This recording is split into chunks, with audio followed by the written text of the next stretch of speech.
बल एक भरोसे की जहाँ बात आती है तो बाबा हमेशा कहते हैं कि एक के भरोसे रहो।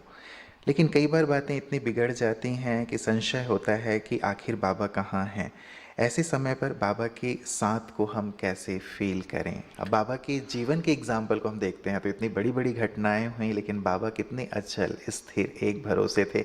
हम ऐसे कैसे बने? ये बात तो बहुत प्रैक्टिकल में लोगों के सामने आ रही है। चाहे कोरोना की समस्या आई बहुतों के साथ, कईयों के परिवार से कई लोग चले गए, या अति कष्ट उन्हें हुआ।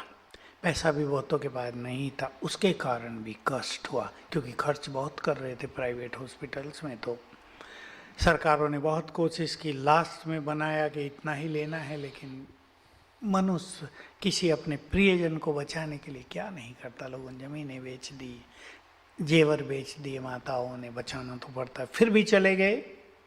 तो एक आघात मनुष्य के मन पर पड़ा है और लगता है कि बाबा ने हमें मदद नहीं की।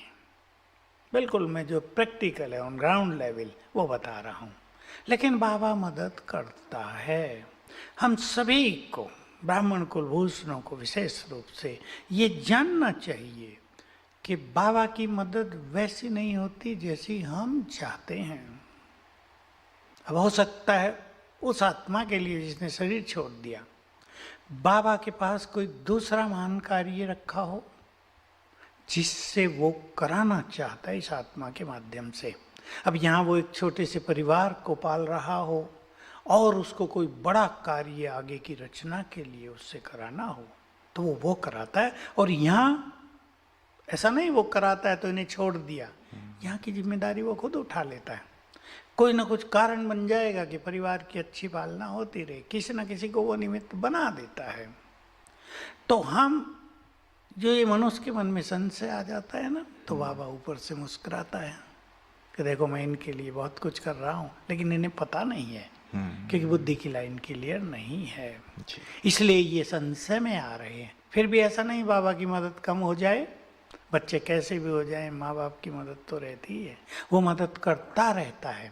इसलिए इस बात को गहराई से जानकर हमें उससे बल प्राप्त करना चाहिए, हमेशा उसमें विश्वास रखना चाहिए कि वो हमारे लिए सदा कल्याणकारी है। हमने अपनी जीवन की डोर उसके हाथ में सौंपी है, वो इसे पार लगाएगा। लेकिन जहाँ तक मृत्यु की बात है, ये बड़ा गुह्य रहस्य है जिसका जब समय आ जाता है, बिना कोरोना के भी तो मरे हैं ना बहुत लोग। बिल्कुल।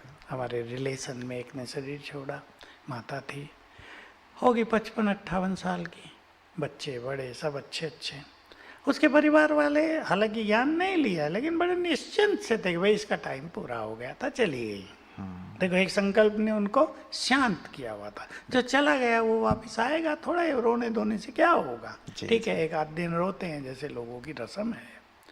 तो ये एक विचार है ना, मृत्यु को से बाबा रोकता नहीं है, क्योंकि मृत्यु और जन्म का चक्र अलग है, इस पे एक्चुअली तो किसी का अधिकार नहीं है। तो इन गुह्य बातों को जानते हुए पहले अपने में भरोसा रखें, अपने सुंदर भाग्य में भरोसा रखें। बच्चे हैं, मान लो 2-3 बच्चे हैं और माता अकेली रह गई और जॉब भी नहीं है, पति जॉब करता था और वो चला गया, फिर भी इतना विश्वास हो कि जिसके हाथ में हमने अपनी जीवन नैया जीवन की बागडोर दी है वो सबको ठीक करेगा, तो हम उसको बांध सकते हैं, वो सबको ठीक करेगा। बिल्कुल, मतलब हमें एक कालदर्शी होकर सोचते हैं तो हम बहुत भारी हो जाते हैं, हमें भी त्रिकालदर्शी होकर के सोचना होगा आदि मध्य अंत को। क्योंकि सचमुच जैसे आपने कहा, माता पिता तो हमेशा मदद करते ही हैं, हम उसे अनुभव कर पाएँ या समझ पाएँ ये अलग बात है।